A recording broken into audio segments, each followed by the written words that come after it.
Okay, so I think I'm finally going to discuss this situation with this whole explosion in Beirut and the controversy that has sort of unfolded since then. When this originally occurred, I knew nothing more than anybody else did. There weren't a lot of facts out, and so I didn't want to just, put up some 10-minute screed of me speculating about all the things that it could have been, because there were plenty of people doing that already. There was no real need for me to join in on that. However, it's been a couple of days. I don't know if learning more is really the right phrase, but I feel like I'm gaining a bit more of an understanding of the situation and of the different viewpoints that people have as to what exactly went on, to where I think that I have something to add to this whole conversation. Now, the controversy about this massive explosion is over whether or not it was an accident or an attack of some kind.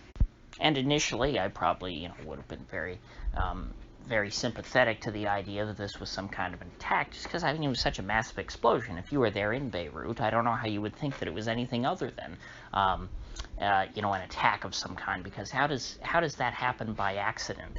It looks like somebody detonated like a Moab or something. And, there's a pretty likely culprit if that were the case, and that, of course, is Israel. Israel flies planes over Lebanon all the time. They've been, talking tough against them, saying how, oh, Hezbollah, blah, blah, blah, you're bad people, we're gonna, if you don't don't straighten up, we're gonna punish you, all these things. The Israelis constantly are bombing Syria, they've bombed Damascus, and then this happens, and people think, wow, Israel must be retaliating against Lebanon for whatever it is they're mad at them about today. But I don't really think that that's likely based on what I've seen. First of all, to give that theory a little more credence, yes, the Israelis are denying that they did this, but Israel really doesn't talk about military operations that occur outside of Israel. Whenever it's something inside of Israel or the West Bank or Gaza, the Israeli government is very proud to talk about everything that they've done and their military operations. But whenever the IDF leaves Israel's borders or their territory that they control, they say absolutely nothing. Every time Israel bombs Damascus officially, Israel did not bomb Damascus. And so were Israel to bomb Beirut, they would not acknowledge that. But I still do not think that this was the work of Israel, and here's why. Actually, let me scratch that. I'm not going to say that for sure Israel had nothing to do with this. What I'm going to say is that I don't think that some Israeli plane just flew over and dropped this bomb right in the port. From what I've seen, the only evidence to support the idea that Israel literally dropped a bomb on the port of Beirut is this little video where you can see, like a speck fly off into the port right before there's the explosion, which to me, I didn't see any plane or anything like that. It doesn't look that big. I have trouble, based on that evidence, saying, oh, okay, here's a missile that Israel shot into Beirut and just perfectly ignited whatever was there and, made a big explosion. What I have seen, however, are the pictures of the warehouse before, there's any explosion that shows that there were bales, these giant bags of ammonium nitrate. And to me, it seems to make a lot of sense that a warehouse in a port would have it could have at some point, a massive stockpile of ammonium nitrate. I think it's weird that it was there for 6 years. I don't know how you go 6 years without using that warehouse and just, not being at all concerned with what's in there. You would think that at a port like this, where there weren't that many warehouses of this size, that they would, want to get whatever's out of there, or whatever's in there out of there quickly so they can fill it with something else. I mean, with ports, there's always goods coming and going. But ammonium nitrate is not at all a weird thing to have around. It's fertilizer. I'm very familiar with it. I've handled ammonium nitrate. It's something that, it gets moved around in shipping. It's a fairly common compound, and it's also something that can be rigged to make a bomb.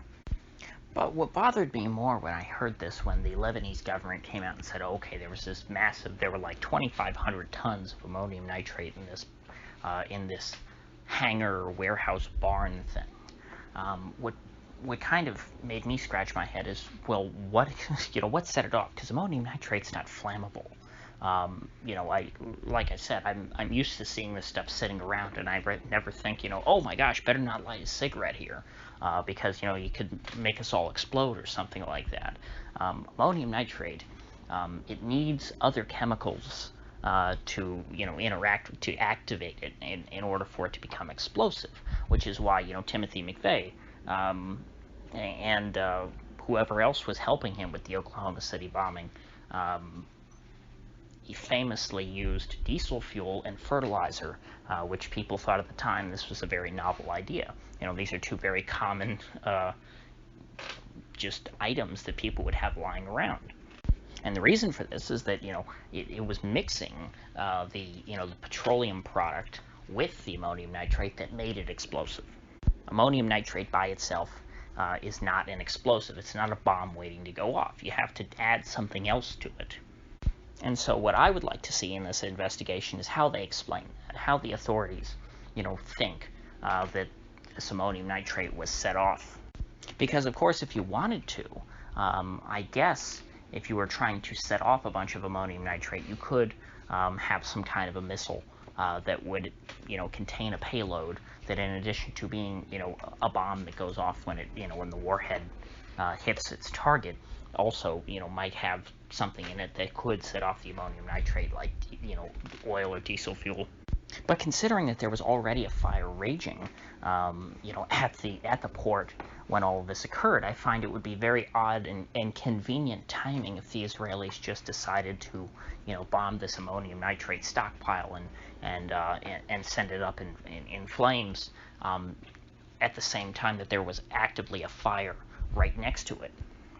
Makes me, think much more that for whatever reason, as a part of this fire, there was something that did contaminate the ammonium nitrate, make it explosive, and then the fire set it off. And this is not me being an Israel firster by any means. There are other people who are, pointing out these same things, that the story that Israel did this just at this point is unsubstantiated.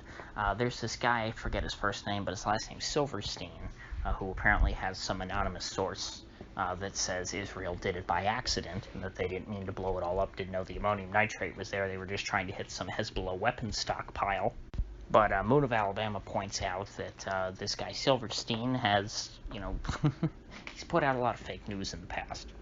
And so considering this is, from what I've seen, the only person who's claiming to have a source saying that Israel was behind this, seems like this is a fairly unsubstantiated claim.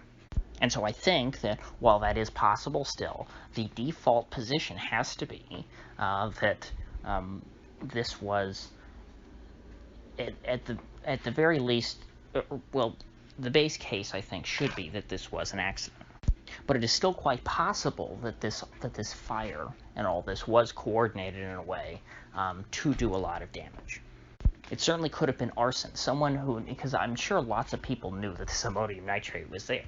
And so anyone who had bad intentions and knew this stuff was there could have set this fire initially and then, gotten the hell out of Dodge to make sure that when it blew, they were not around. Who knows, they might have doused the whole warehouse with diesel fuel ahead of time so that the ammonium nitrate would be explosive, then set a fire in a different part of the facility, knowing that when the fire spread, it would blow up. But to me, that is, the big question. What was it that set off the ammonium nitrate? Because fire itself is not enough. I think some people right now are saying that it was the propellants from fireworks or something like that. I don't know if fireworks either can set off ammonium nitrate. But of course, we do have Trump saying it was an attack, and that was a big thing. I can't believe I'm only just now mentioning that, but Trump came out and said that it was, the perspective of the generals that this was an attack, meaning the U.S. generals, I'd imagine, not the Lebanese generals. And again, that might very well be the case. It's possible. I have not seen any evidence of it yet. and Trump has no real incentive to say this was an attack, because it's not like Iran blew up Beirut or something like that. Trump can't use it to try and make some U.S. enemy look bad, or at least not in a way that anybody would believe. I guess he theoretically could blame this on Iran, but that would be nonsensical. I mean, if you're saying this is an attack, it would either be some weird, lone nut terrorist who nobody's heard of and has some weird gripe with the Lebanese government, or it would be Israel. So, with that said, if you gained anything of value out of this video, I'd appreciate you clicking that like button and sharing this video. And if you haven't already, please do subscribe, because I do upload every day and I'd hate to have you miss one. So, I'll see you folks back here tomorrow.